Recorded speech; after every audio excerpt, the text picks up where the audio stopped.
Friends, today I have with me Lenaa, and I'm so excited because for me, after 10 years of awakening, I was looking to find somebody who is enlightened, spiritually awakened. Lenaa, a clinical psychologist, is an award-winning actor. She has done so many movies, but I don't want to talk much about that. What excites me is her book, Autobiography of God. When I heard that, I was amazed. And today, I'm looking forward to an exciting, awakening discussion with her. Welcome, Lenaa.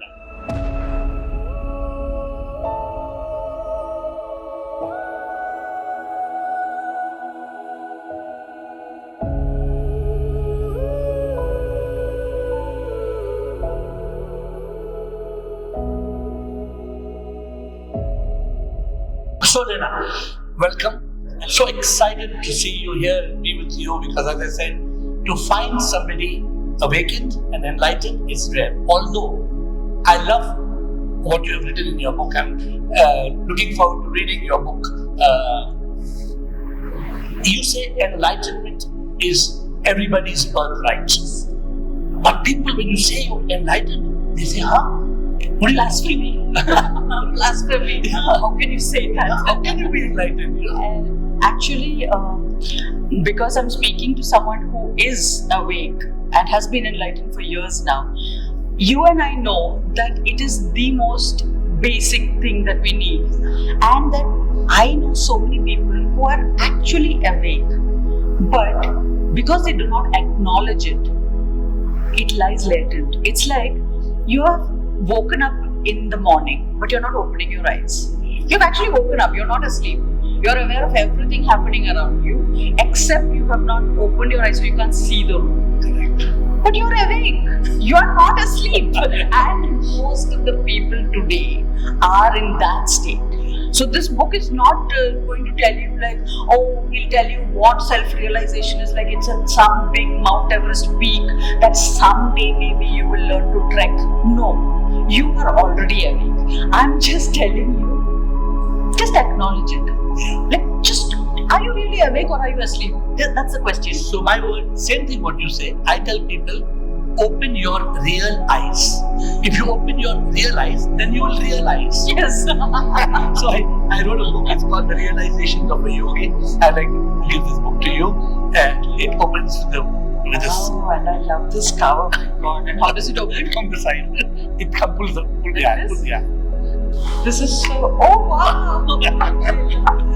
Such a beautiful book, and something that you could actually gift. Like, wow, it has its own cover, its own gift box. Yeah. So because it's a secret, right? It's in a way. It is. That unless you discover it, it's there inside, like you said. I love this. Thank you. And so I should also give you my humble little book. I was looking forward to getting this from you. Yes. So it's called The Autobiography of God. So people were like, what? I'm like, yeah, it's not Lenaa's autobiography. It's the autobiography of God, because if any of us write our autobiography, actually, who is in that? It's God's autobiography. Anybody's autobiography is the autobiography of God. I just told God. Having a human experience. Yes. And so I'm very proud that Penguin has released the book. That's a blessing. It's a blessing, because that gave me the push to go forward with writing more. If not, I may not have. I might thought maybe I'm just being famous or something. It's very nice. And I'm looking forward to reading this book. I'm so honored. You have the guts to have this title. It was really a really very courageous title, because it tells you in no uncertain terms what you are trying to say. I'm honored and so pleased to be able to present this book to you. So who will understand when I say I'm getting a book from God? And I'm getting a book to God. It's so simple, Yes. but it's so impossible for people to get there, because I think Lenaa, people have put layers of, either in the ancient days they call it avidya, ignorance, whatever you call it. But today, let's have an interesting discussion to help people. My objective today simplify the topic. Okay, so if people ask you the question, why did you title your book Autobiography of God? What would you say? Straight answer. It is eye-catching. It catches your attention and it makes your brain go, what? Who dared use the title? And then they look and say, how dare you? And they make it, you flip the pages. How would you explain to people when you say, I am God? So when you meet people and they ask you, okay, you got this realization in 2004 that I am God. So how do you explain today to people I am God? I found this simple method that I call the 5 W's that I use in the book to explain this. So ask the 5 basic questions. So before we get to that, I do another experiment with people where I make it very personal. So it's not intellectual anymore, it's very practical. So I say, do you say my body? And everyone says, yeah, I say my body. My body is not feeling comfortable, my body is too slim, my body is too fat, my body is something. Okay, my body. Do you say my mind? And they say, yeah, I say my mind is not in the right place today, my mind is a little disturbed or whatever. But we say my mind, so everybody agrees with me. Yeah. Then I say, now who's saying my body, my mind? Who is claiming ownership of that body and mind? Correct. And then everyone's like, I am. So I say, okay, now let me ask you, who is this I? They like, I. So I said, that's the body. No, I. So I'm like, the mind? No, my body, my mind. So who's I? So then I say, let's simplify it further. Now the 5 questions become clear. What am I? Is easier to find the answer because who leads you to more an egoistic personal sense of who am I? So I am so and so, you can come to. But if you come to what am I? It's like, what am I? I'm a human being. Now, leave that. Let's come to what is I? What does I stand for? What is this word I? What does it mean? It's also a word, it's a letter, it's a number, and without it we cannot have a personal experience. So what is I? So now we've cut out the ego when we took off the am. Okay. There's no who am I and no what am I. We have come to what is I. Now we are very objective. It's about I. So I give them the answer. I say, you check if you can answer, and most people don't come up with the answer of what I is.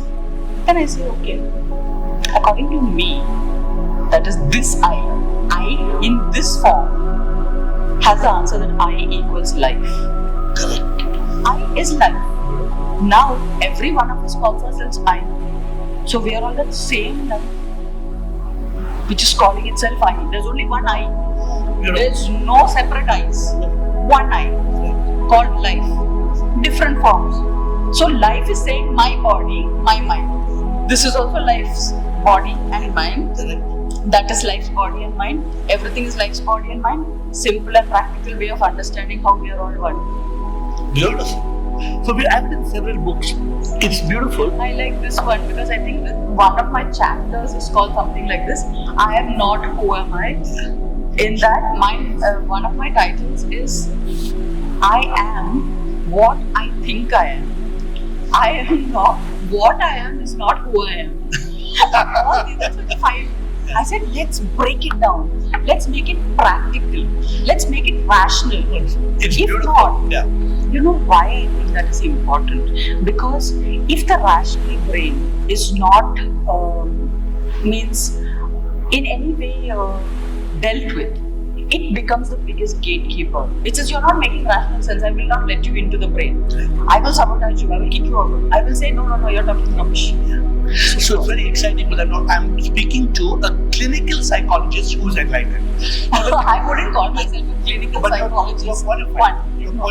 Because I did my post-graduation in clinical psychology, but I did not take my license to practice as a clinical psychologist because I was already disillusioned with the subject. So Lenaa, let's go back for 1,000 years. You and me are here. We both have got explanation, and I'm going to give you my explanation, and we're going to tie because it's not different. I was just about to ask you because it's so interesting that the same I, the same life, had an absolutely different experience in that form. But it's not. I'm just as you're talking to me. I want to hear. Yeah. So, but I'm going to take this back 2,000, 3,000 years ago.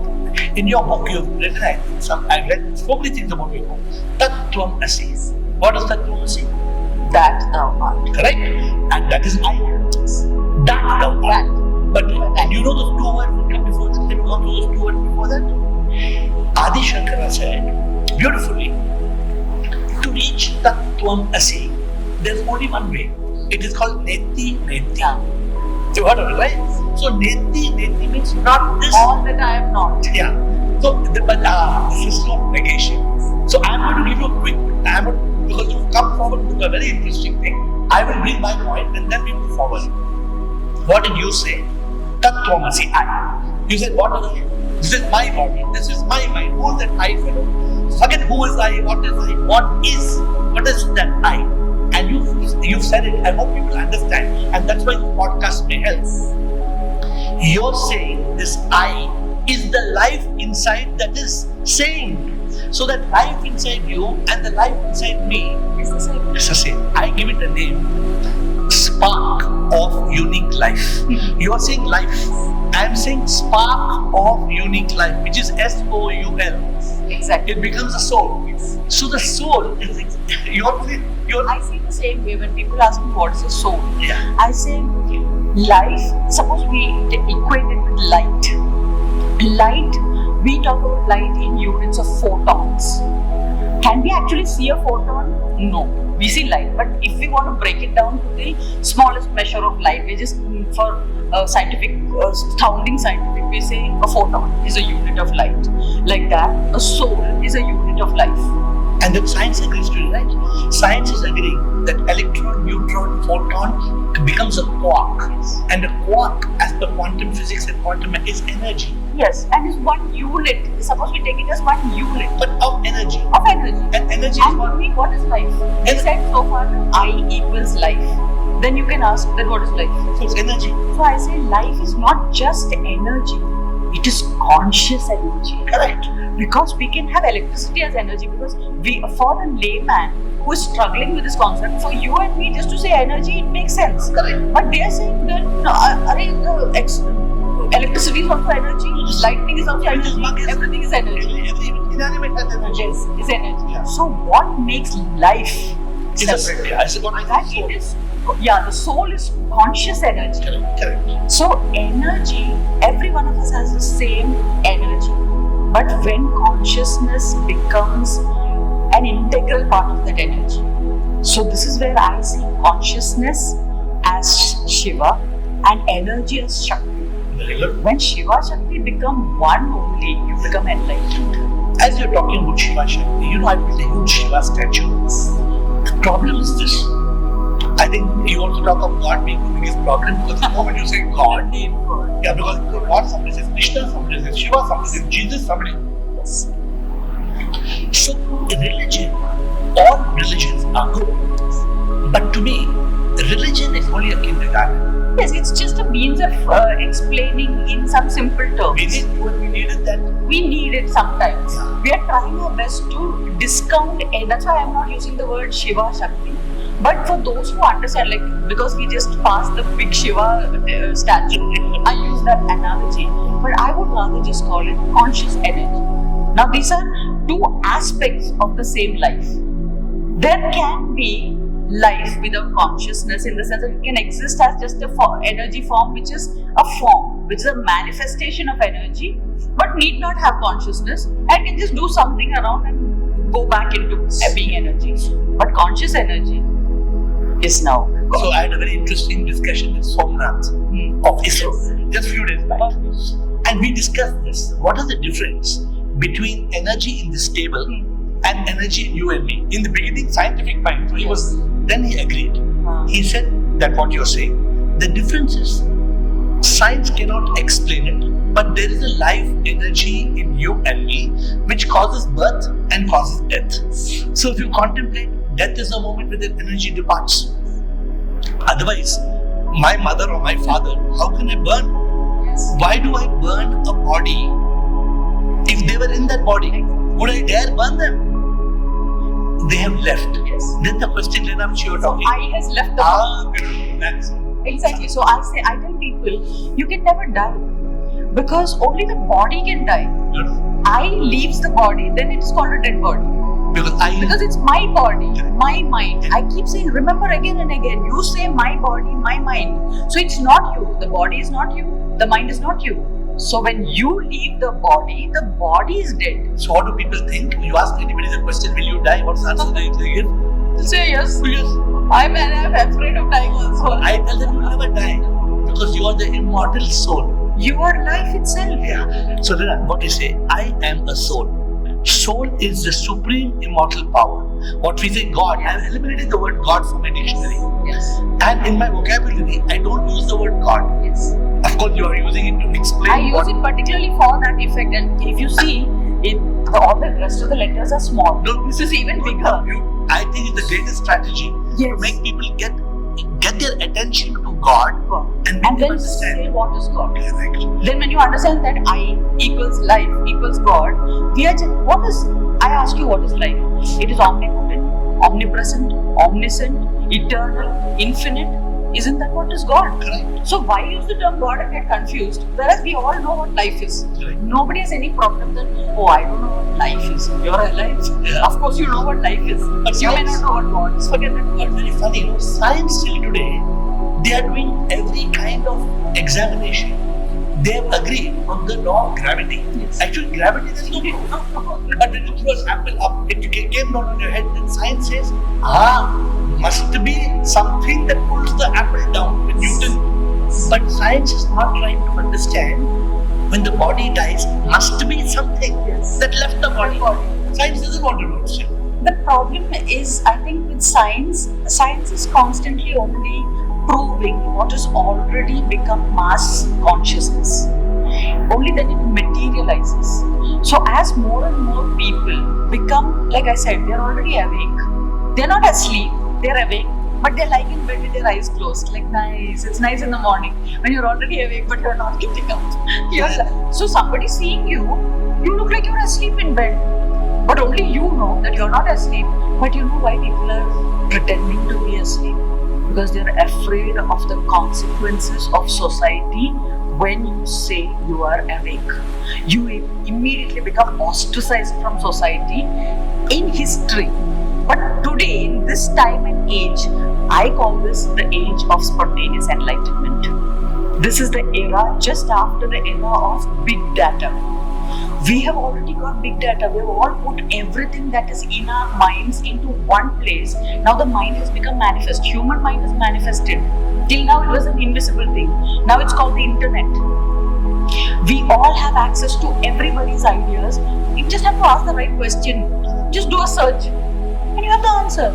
You have everything at your fingertips. So what next? But do you think people can be enlightened so easily? Yes, they are. I'm saying already more than 20% of our population, imagine the number that is, 20% is awake, but they are just not opening their eyes because they're just lying in bed because it's too scary. So what do you think when the ancient scriptures tell us, I'm going to go to the ancient scripture and then come back to this. They tell us that this world is Maya, which is an illusion. And it means it's nothing but a projection of energy. You and me understand it. But because this world is so enamored by the desire of the body, by the craving of the vasanas of the mind and the ego, I want a car, I want a helicopter, I want this, So, the scriptures tell us that we are all prisoners of P-O-P-P-P. We are prisoners of people, possessions and pleasures. We become a pauper. Because P-O-P-P-P means enlightenment is rejected. So I have made an acronym. So we are all P-O-P-P-P. Therefore, enlightenment, though I'll quickly tell you where I came from. Enlightenment to me, how beautifully you said, you said, my body, my mind, therefore who's an I, and you got that I became life. Very simple. I didn't know how you had got this, but now I get it. So similarly, I went and said, am I the body? You said my body. I took a different approach. My approach was, when were you born?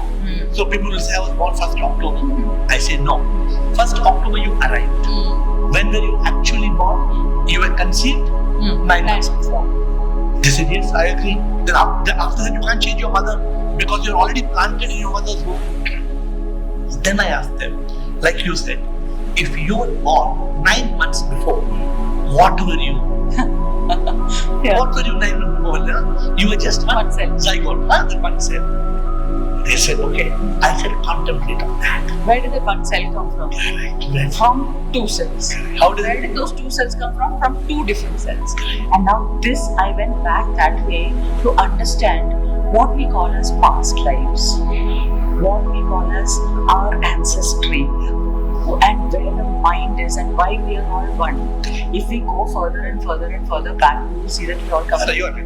But this point, when I made people, like how you got that I made people understand what that's right. Then I made them understand. You arrive on your birthday. Then you eat pizza, pasta, and dosa. You become big. A 25 billion cell baby becomes a 35 trillion cell adult. Because of multiplication of that same soul, that same life, that life is multiplying. Which you don't understand. If that life was not there, if that cell had died. In fact, it's not multiplication, it's division. One cell became 2, 2 became 4.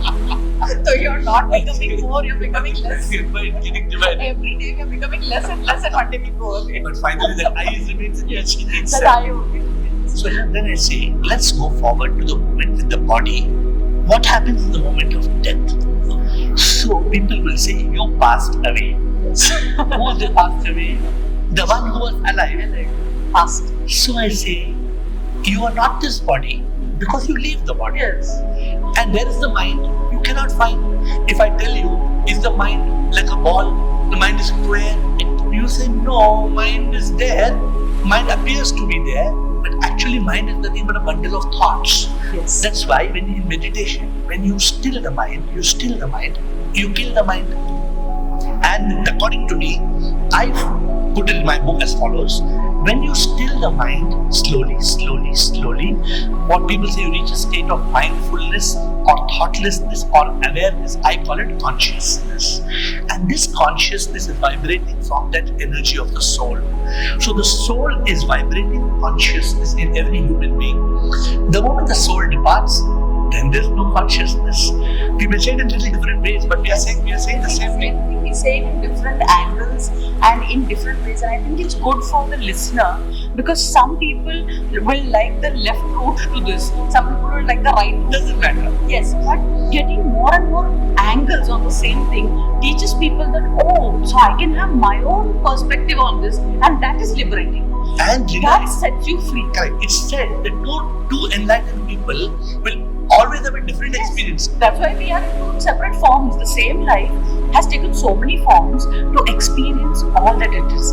Suppose you say, before you took any form, you are I, life, formless life. And then, formless life for the first time thought, what am I? The moment life thought, what am I? Everything life can be materialized in the mind. Just visualizing, just asking, what am I? And all the answers, everything I could be has become now because it's in the mind of life. The mind of life, that's why I say it is not my mind. We cannot actually say my mind. Mind is a collective dimension that every body can tap into, like the internet. The mind. You're talking of the universal mind. The same thing. Yeah. There's only one mind is what I'm saying. There is only the universal mind, which is Maya. See, that imagination of what all can I be, it's only imagination.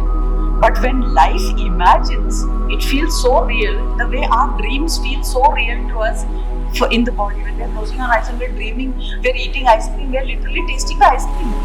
And when we wake up, we're like, oh, it's a dream. The same way, when life imagines what all life can be, this Maya world just emerges in the imagination, in the mind of life. And that mind of life to me is like the internet. Now, today we can give that example. In 2004, I couldn't give that example. Today, if you say, my smartphone, why is it smart? Like, my smartphone is my body. Why am I smart? Because I can connect to the internet. Because I can use the mind. So, the body connects to the mind. We don't own the mind. We connect to the mind. And so mind contains all the storehouse of anything ever. I unfortunately, I avoid using the word mind. I use the separate consciousness. For me, mind and consciousness are separate. How do you differentiate mind and consciousness? For me, mind is a dimension. Okay. It's like the internet. Okay. So now the internet is the manifestation of the human cloud in the mind. Okay. Suppose you say there is Gmail and you have a Gmail account for which only you have a password. So that is your part of Gmail. Correct. You don't own it really. Yeah. Tomorrow they decide Google doesn't exist anymore. It's like you had an Orkut account. It doesn't exist. There's no Orkut on it. So like that. So this internet is just a small representation of the human, that Homo sapien area of connectivity to the mind. Correct. The mind, if you take, is Maya. To me, that is Maya. No? That is samsara. Now, when you say you are awake, you are actually stepping beyond that. So, in meditation, it's called no mind. When we mean no mind, it's actually never mind. It's like, I got it. No thoughts, because you're not thinking about it anymore, because those questions have been answered. When the logical, rational brain does not have its questions answered, it is still being a bright brain. It is asking more and more questions. First, that's why I say you have to satisfy the logical, rational brain. The brain, not the mind, the brain, which is saying, but there's some blank spaces here. What fits there? So you give it all those answers. Then it becomes chupchap. It's like, okay, all my questions are answered. Now you go ahead. Now the next dimensions to me, which I write in the book also, are, say we have the physical dimension, which we'll call like ground zero. It's like 1, dimension 1. Then we go to the ethereal dimension, where how is this body alive here? Because it's breathing something that we cannot see. And that's why it's alive. So this is more important than this. Correct. This keeps this alive. Okay, now this we call the ethereal. Till where is it ethereal? Till beyond the atmosphere, and then suddenly we call the same thing, space. Now where is space? Space is not just space. This whole room, this huge studio has so much space. Correct. But what is in the space? That thing which keeps the bodies alive. Now that thing which we go beyond the Earth's orbit, when we go out, we say, now we're in space. It's the same thing that we're breathing. There's no boundary line. Here ethereal ends and their astral begins. But for our own understanding, we say there the astral dimension begins, where the celestial bodies are. The problem is this. When you start talking about etheric body, astral world, then people get lost. But this is where I'm explaining it. I'm saying, see, you're breathing. What you're breathing is the ethereal. What you're saying is beautiful and absolutely correct. But today what you and me are trying to do, trying to explain to people in the simplest way. Yeah. See, Lenaa, I like your simple explanation of what is that I just loved it. The same way, if we go the third dimension, we go next, it will become understandable. Because till here, everybody understands when we say body, this breath, the prana, or the life energy that we breathe. And then the astral dimension, we call it the universe, in which all the planets and stars exist. Where does all this exist? So the body exists inside this life force energy which it breathes, so it stays alive. That, when extended, forms the universe. Where does all this exist? In the fourth dimension. What is that? That is called the mind. See, what you say is very correct. But today the problem is people have very limited time span. Like in attention span. They would Instagram, they would 1 minute, 3 seconds. So what I do, just to make them understand, we tell them, let's explain the human body as a computer. Can the computer work without software? So what you need? You need hardware and you need software. So I tell them hardware is the body, software is the mind. Now I tell them what you need for computer. They say body, hardware, software. I said sure. I say no. Hardware, software, computer cannot work. You need hardware, software and power supply. It's energy. There is no power supply, either battery or UPS. So the human body is hardware, the mind is a software, and the soul, that life which you talk about, is the power. In our conversation, we are trying to get to one important point. We are not this body. The body will die. We are not the mind. I'm talking about the human mind, not your view. We are not the mind, because the mind you cannot find. We are that life. We are the soul, that spark of unique life. In the Upanishads, so beautifully they say, Neti Neti Tattvamasi. Then he explains. He says, I am Atma Brahma. I am Atma Brahma means Atma. This soul is Brahman. And actually, when you look at the Sanskrit word I am, and you take the English I am, it's the same. I am, yes, I am. Okay. So this is why they are called 4 Mahavakyas. Tattvamasi, I am Atma Brahma, Prajnana Brahma, I am Brahmasmi. So, what you're saying basically, if somebody only understands Neti Neti, if only I understand, like you said, Lenaa's gone. I like when you said something. Lenaa's over. Lenaa's chapter is gone. So, of course, people will ask you, what man? You say you're God? How dare you say you're God? Yeah, but I am in Aham Brahmasmi. When you look at the translation of Aham Brahmasmi, some people translate, I am God. I say no. I am not. Only God is. So, you and me today, we are not Lenaa and AiR. You and me appear to be. So, exactly, we are saying that I am. That I am is that I. That I. What is I? I equals God. The am just stands for equal. So, it is I equal to God. Aham Brahmasmi. Correct. Now, I once been reading one of Maharshi's one of the books on one of his teachings. I came upon this statement, Brahmaivaham.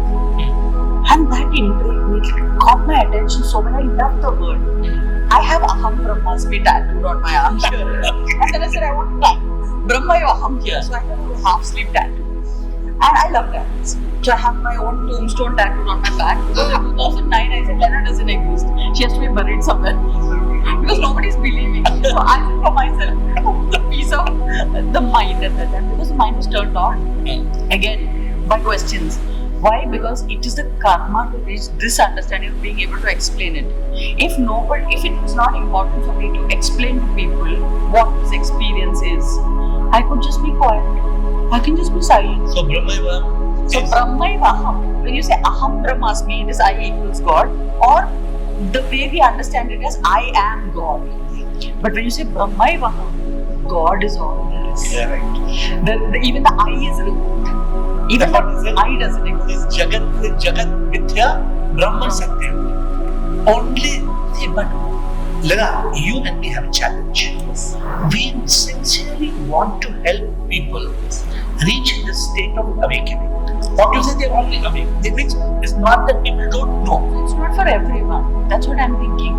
It's not like 100% of the population on the planet cannot wake up together simultaneously, because the world will collapse. Right. Because we need everything to keep the balance. Correct. But the balance right now is such that more people are asleep, supposedly asleep. In samsara.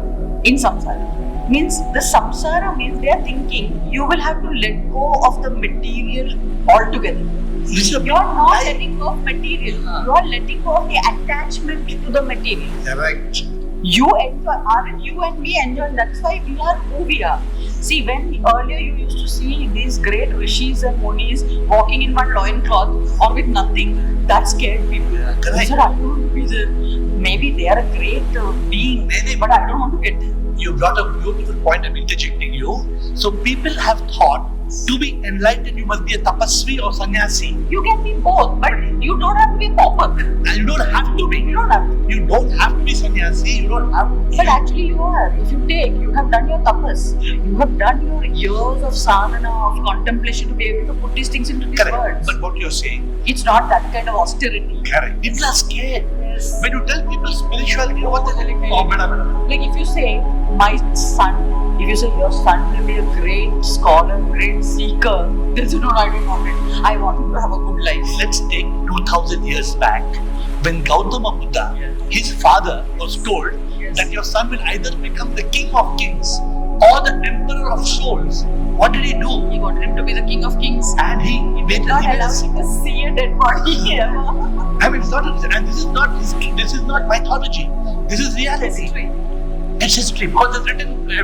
And they say he made a city where every old man was sent there, every sick person. Now, Lenaa, people are scared of spirituality because they don't understand it as blissful. They don't understand it. I see that you and I have a responsibility to show people. So, almost everyone who's watching this knows that you have been an iconic entrepreneur. And then you left that to continue on this. But did that mean that you stopped interacting with money at all? No, you stopped doing any further business because you said I've made enough. Yeah, It's not that it became meaningless for you. Like today when Jim Carrey says, I hope everybody becomes so successful that it doesn't mean anything to you anymore. Right? So that is reaching Mount Everest, where you reach Mount Everest already. Now you're saying I don't have to climb anymore because there isn't a higher place to climb. Whereas someone like me, I've been acting in films for 25 years. So it is the ultimate expression of the material world, cinema. It is a illusion within an illusion. It is Maya Loka inside Maya Loka. So it is layers and layers of the whole thing. And on the other side, there is the spiritual quest. So I'm here to tell you, you don't have to let go of either. I am doing my spiritual work, which is my calling, which is to share this. But beyond the spiritual understandings, it is to show that the spiritual understanding can go hand in hand with material living. And the height of it is, after 12 years, it's called a tapaskala. So 12 years I could tell. I did all my sadhana to be able to bring it to this level of simplicity of communication. Not for my personal experience, for my ability to communicate in simple words. That 12-year tapas happened. At the end of it, I wrote the book. I cannot say I wrote this book. This book came out through me. Correct. Like I'm the pen. You're the instrument. So the pen cannot say I wrote this book. You're just an instrument. So you feel like that. But at the end of it, what happened? The instrument started saying, now why am I here? I have done my work. Just leave me. Like, let me go back to not being. And it was not yet ready. It's not time. So you feel prarabdha. Like what Shankara says, prarabdha will take care of the body. The day prarabdha is over, the body will finish. So what is my prarabdha now? I got married this year. At the age of 42, I got married to the other half of my soul is how I see this person. I always believe that for every human being, you may be complete. You're saying you are whole. You have reached the state of completion. Okay. But aren't you still in any one gender? Unless you are a hermaphrodite. You have both genders in you. And you are also self-realized. Now you're complete. You're complete because your body also is whole. It has both in them. Every part of you has become whole. But if you're in any one gender and you're self-realized, you're still half because the other gender of you should exist. That was my feeling. I think you don't have to. As long as you're in yoga. Yes. People don't understand the meaning of yoga. Yoga means union. Yes. When your soul is in union there, then you're still Lenaa in a body. This body can't stop eating. Exactly. You have to eat. All that's going So on. you want a companion, you want to have somebody in your life. What is that? It is not someone. Anyone. A soulmate. You're looking for a soulmate. It's not even a soulmate as I see it. I think a lot of people these days talk about it as a twin flame or a mirror soul. And that concept is pretty new when you look at it. Because consciousness is constantly evolving. Right. So we have reached a point where, okay, all this much is done. Now you don't need that much level of austerity like you required in the past days. Because all information is everywhere. Earlier you had to sit in so much and download information from thin air. Now you can just download from internet. Now that much ease has come in. What's the next stage? How do we make material and spiritual more combined in one? Actually, there is no way to attain spiritual awakening other than the material world. Yes. You But you don't have to renounce it. No, you Earlier days people thought you have to renounce the material world. So, many people ask me, do we have to leave the material world? I said, that is How not will you have to die? So, very beautifully, for me, it was a little different what you were saying. I had so much fun in my life. I have been there, done it, everything. Then I got my awakening. So today, I ask people, every human being wants to be happy. Yes. But I ask them, what is the first peak? The first peak of happiness is achievement. So when I speak to people in Bollywood, celebrities, why you want to be successful? You want to be successful because you think success is equal to happiness. Then I tell them, there's a second peak. It is called fulfillment. So you reach that state of fulfillment, then you are content. Yes. फिर कुछ नहीं चाहिए, I'm content.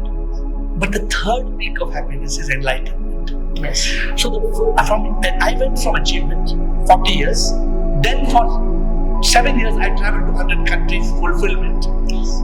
Then my master, my guru told me, search for the light of truth. And I went to enlightenment, which you have experienced. Now, when we reach that state of enlightenment, we are in Sat Chit Anand. You are in the Sat Truth Chit is consciousness. When you are in the consciousness of truth that I am God, then what more bliss you want?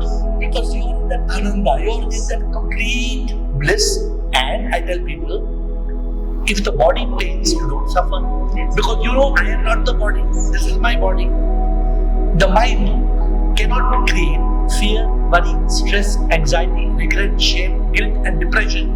Because the mind to me, I am evolved from mind to consciousness. And the ego, when I and you, when I exist, then there's anger, hate, revenge, jealousy, pride, greed, selfishness. Now Lenaa, what I tell people, suppose there is no I. You and me, we come to know we are not different from each other. We are same. Two things happen. We will love each other so beautifully that we both are that Atma, we both are that soul. I tell people, if the world understands this, Ukraine and Russia will be killing each other. Gaza and Israel, today the problem is only the ego. But will not the world completely end? No, it's not. It would, because it's an impossibility. No, actually, Lenaa. Because that one I wants to experience itself. Correct. And like we cannot walk without friction. We need that friction to be able to just walk like that. We require all this. Lenaa, for the world to be enlightened is impossible. Yes. You know why? Today, 1% of people are visually blind. Yes. They can't see. 99% are spiritually blind. Yes. Now what I'm talking, from this ratio of 1:99, it should become 2, 3, 4. And that is happening. I totally believe that because like you said, it is lopsided, the balance. So now it's time for the age of spontaneous enlightenment where people, now you try talking to the youngsters. When we talk to children and teenagers, whenever we say something, they already seem to know. They look at us like, what's so new about this? Because they are already born into a very woke kind of a world. Yeah. In world of information. World of information. Exactly. You're already born into that world of information. So what is the next stage of consciousness? Because big data is over. Industrial revolution is over. The big data explosion is over. Age of information is over. We are now in the age of spontaneous realization because if we don't realize and become conscious, AI will become conscious before us. Then we are in trouble. I tell people, we award the brain that made the train and plane, but who made the brain? Yes. So, the young kids today, you tell them about temple. The temple, what temple? What why temple? They question. Because they don't believe the lie that God lives in the sky. Now they ask question. They tell Mommy, Papa, how many gods, Papa? This one for God, this one for God. And the parents have no answer. Yes. Earlier, but this questioning is so great. Which is that good. Now there is the possibility of awakening. Correct. So all we can do now for the present, for the new generations, is to show them a direction how to ask the right questions. So I said, instead of questioning the world, turn the questions inward. What am I? Who am I? Where am I? When am I? And why am I? You ask these 5 questions, you will come to a very quick awakening compared to asking questions about the world, about people, about gods, about religion, about politics, about this, about that. It will go ad infinitum, it will never end. That's why Ramana Maharshi's book is only saying, who am I? Nana Yara. Yes. That's all he says. But again, I realize that when Ramana says, Nan Yara, it doesn't just mean who am I. The English translation is not rich enough. Correct. The Tamil Nan Yara contains all the 5 W's. Okay. What, who, when, where, why becomes Nan Yara. Means what is I? Nan. I. Yara. Means what is this thing? This I. It's not just who am I. Correct. When that's why I have to make it 5 W's. Because to me, we cannot now say anything beyond what Adi Shankaracharya taught or what Ramana Maharshi lived. He hardly spoke, but his silence was so loud that entire lifetime. But we can put it in modern lingo where English is the language of the world, but English is not deep enough as Sanskrit to be able to translate as easily. But So, one sentence in Sanskrit, one word becomes one book in English. Like dharma. Yes. You can't translate the word dharma. Lenaa, our challenge is this. See, you and me have realized one truth. And the truth is simple. That I am not I am that. You and me, we are speaking it, we understand it, we realize it, and people are blinking and saying, what man, what you realize, how you realize? Because as long as they are holding on to their I, This ego I. they cannot, if you want to achieve this I, you have to leave Let go of that that I. the small I. Correct. As long as you're holding the small I, You won't get the big I. So the only reason people are clinging onto the small I we know is because of fear. One, the first fear that you have to let go, renounce the material world. So we are both here, particularly in the way we live, to tell people you don't have to let go of the material. correct. You just have to stop obsessing about it. And don't cling to Don't it. cling. Yeah, don't cling. You relax, it will be there. So that's the first teaching. That itself is basically, okay, I can relax. It will be there. It will be there. It will not go anywhere. It will be there. Don't worry. Stop clinging to it. Like just let go. Relax. People relax a little. Now we can see. First, let us solve your rational questions. What are the things that make you afraid of spirituality? So let's answer those questions. So those are the kind of books we are writing. We are writing simple books that answer your basic questions. Oh, will this happen? Will that very disastrous thing happen? Will that happen? This happen? Okay, all that we first answer. Once you come beyond that point, then we can guide you to how to reset purpose. Why am I here? Correct. So Why am I? this is the second most important Yes. question. Who am I? Yes. And why am I? Why am I here? So all this we are just being here as the ripe mango. The small green mango is thinking, oh, it's so difficult here, and it's all like this, and it's like, oh, it's struggling. And then the ripe mango is there, and it says, it's okay, you will become like me. That's all. So we are here as ripe mangoes of this era to just show that in this era, you don't have to let go of the material world or renounce it, which was a necessity at a particular stage of the evolution of consciousness. I love your analogy, what you just said. The only challenge is the little green fellow, mango, will automatically become this ripe and function. Yes. But unless people who are listening to us, they follow the process, Yes. they will remain green man. So our job is just to inspire people that come on, you can do it, man. I did it, you can also do it. And guide them to the path. And a simple way. I'll show you like the ropes I put, and when I was climbing Mount Everest, I put some big nails into this and I put a rope. You can also use those ropes. I'm not taking it down just because I reached on top. But that's not the only method. Not the only way. There are many methods. You will stumble upon your own, or if you need any help, there are a lot of guidance. I don't know if you heard this very beautiful analogy I tell people. I say, let's do an experiment. We take a room and we take a body and we're doing a virtual experiment. Now we are getting surgeons from all over the world and we are peeling the skin. Okay. We have kept the skin. Now as we peel the skin, the blood is coming, we are keeping the blood in beakers. Flesh we are keeping, kidney, heart, brain, organs. Everything we have kept. Every cell, room is completely sealed. Not even one dot has gone. It's a sealed room, within the sealed room, within the sealed room, air conditioned. Now finally the skeleton is here. Now all the surgeons say, come on, now we have removed it. Parts. Now we are going to put together. So they put back the blood, the skin, the flesh, and they stitch it. But where is the life that was in this body? You cannot put that life. So what you were just talking just now, I'm giving you how another analogy of beautifully this said. That in that room, where did that life go? Nobody can put that life back. Because this is what I feel is happening with the medicine today. whatever has been done on cadavers, you cut and you found and you said, okay, for this we can use this medication. That's not the same as when our sages sat and in meditation knew how the body is inside and they found that that Ayurvedic herb will work on this organ. They didn't cut up any body. And so medicine that is based on cutting up dead bodies will create more dead bodies. Medicine is created on the intuition and understanding of life bodies through meditation. That's why we talk about whether meditation versus medication. Any day meditation will win. So the mind, the whole challenge is, you said something very beautiful. What is the benefit? You say 1% only. What is the benefit of enlightenment?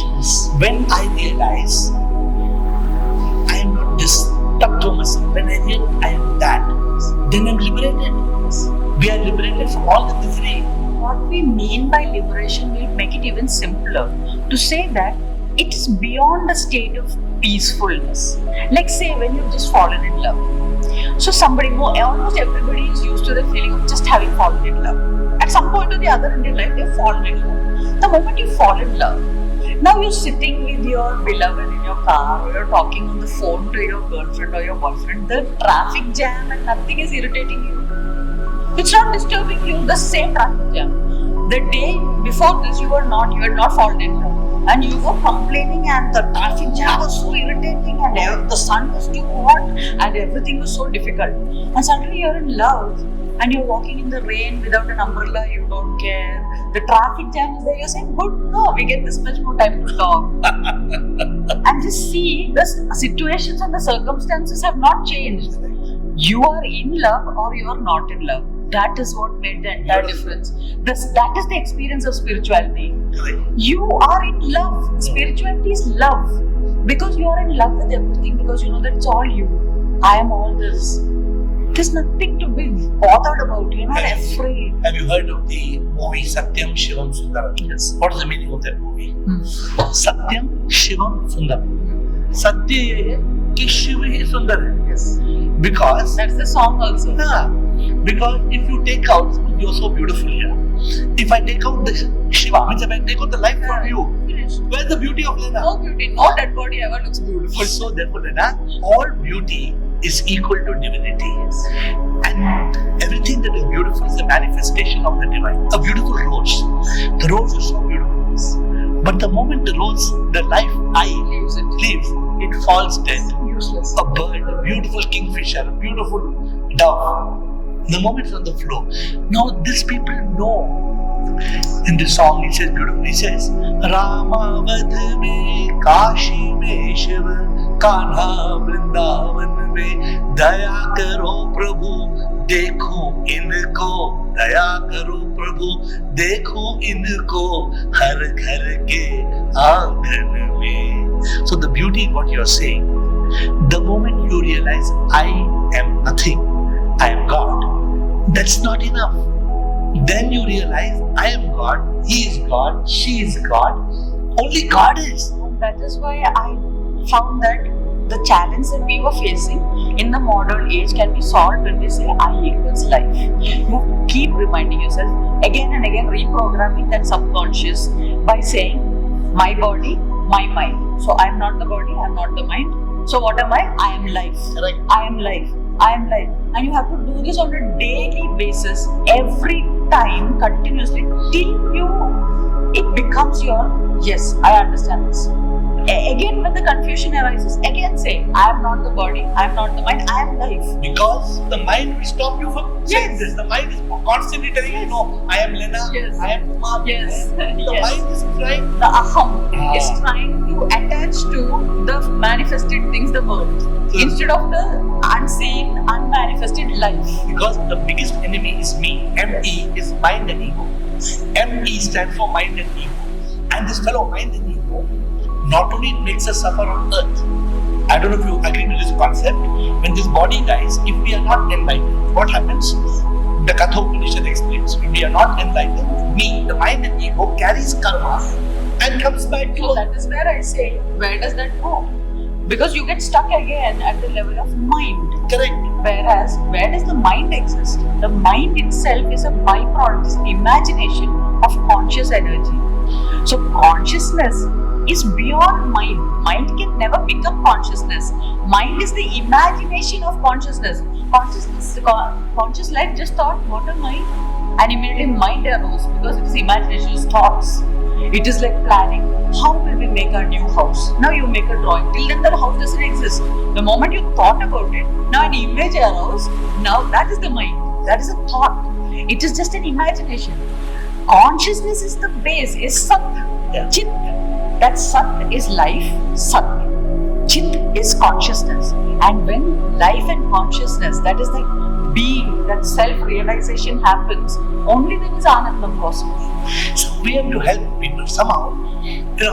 I have used books and I write songs, but unless people like you and me, because trying to find people who even understand that you can be enlightened and awakened, people are the taboo to tell somebody. In one of the songs I have written, people laugh.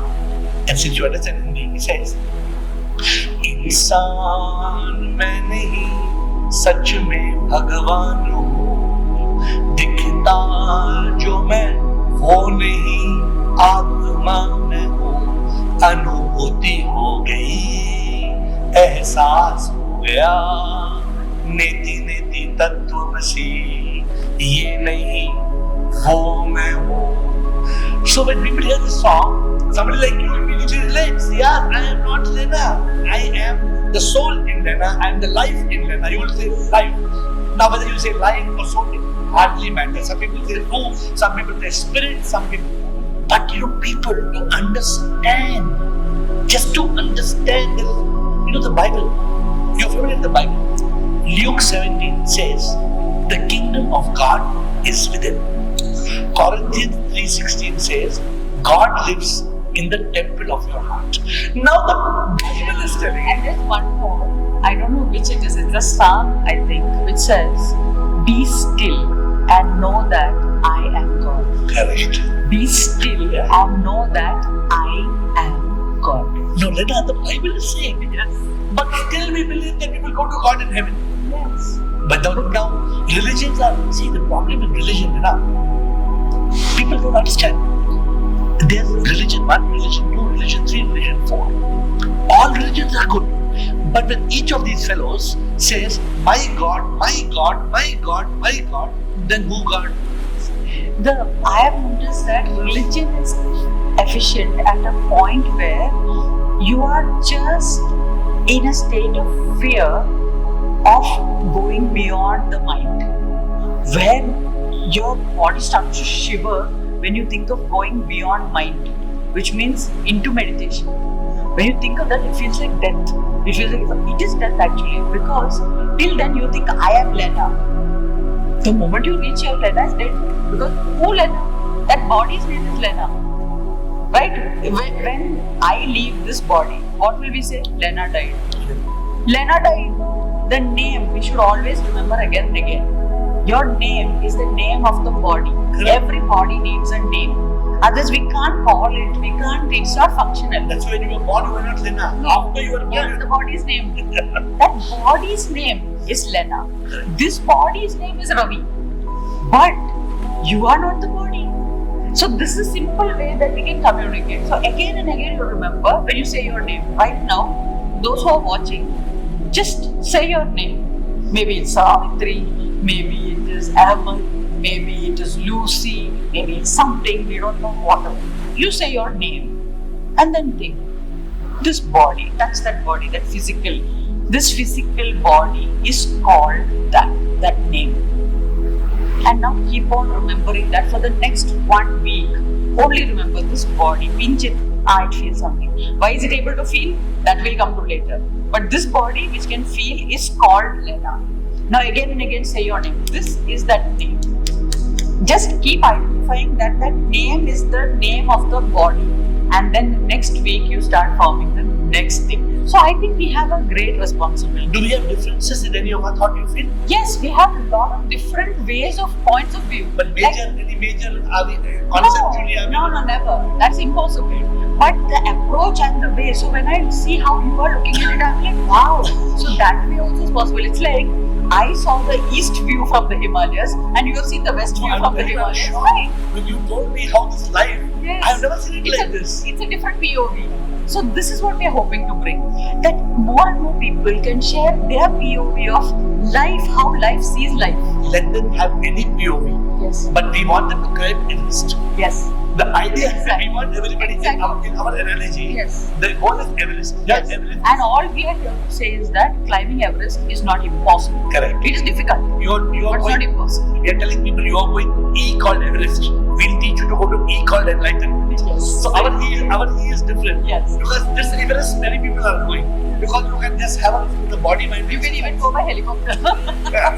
But for people to reach this state of enlightenment, actually, why I'm so motivated, Lenaa, and I'm so excited to meet somebody like you, because you're the first person I'm meeting after my 10 years, first person I'm meeting face to face, who I can see through and through that you're not talking enlightenment. Yeah, it's walking the talk. Yeah. I can feel every cell of yours is vibrating enlightenment. I've heard of Adi Shankara, Ramana, Vivekananda, I've heard. And the books I have read.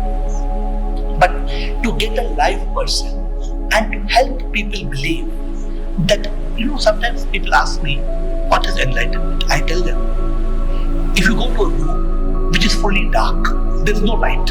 What do? If you walk into a room, you will tumble, some chairs, some table. Then what you need?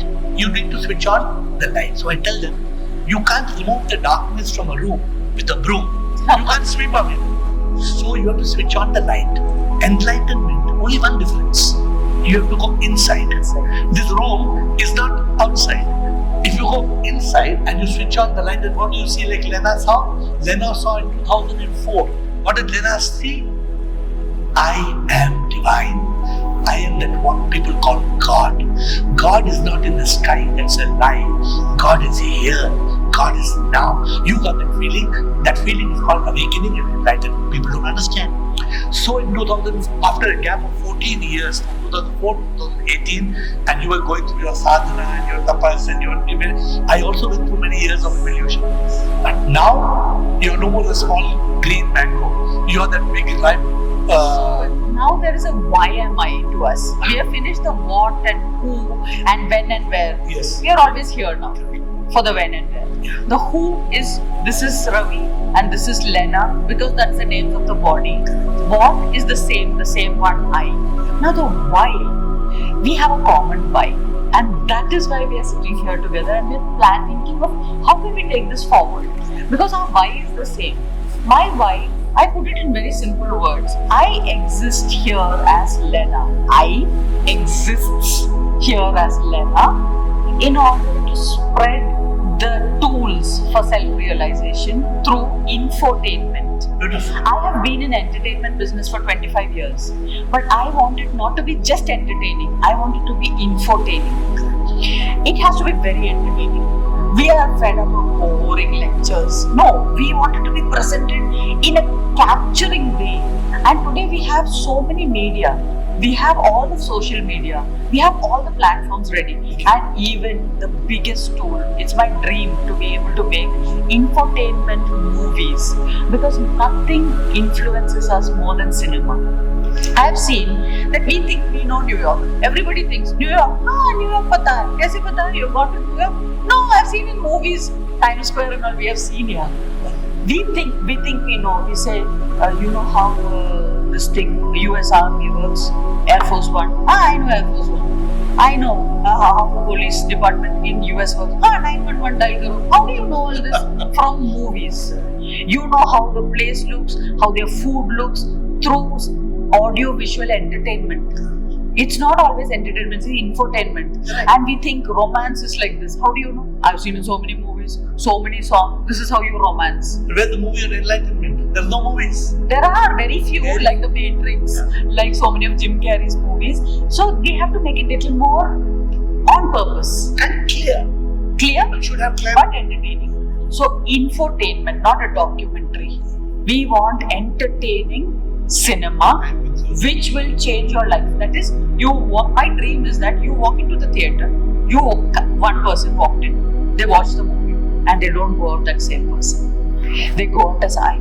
If you can pull that off, I think our why am I will be also satisfied. I'm completely with you. I call this, when you say why, a vision is to touch, trigger, and transform. Wonderful. So if you touch, trigger, and transform, then what would happen? You said something in the movie. I want to end with my thought when I'm sharing with why we are here. People in this world, they are crawling like worms. People in this world are crawling like a worm that will live and die. But we want to tell them that you can evolve and metamorphose as a caterpillar. When you become a larvae and a pupa, then you become a beautiful butterfly. And that's what we are meant to be. But in that worm, I don't know if you know the story of the dragonfly. You know the story of the dragonfly? Let me close with that. So there were a huge bundle of insects, worms in the bottom of a lake.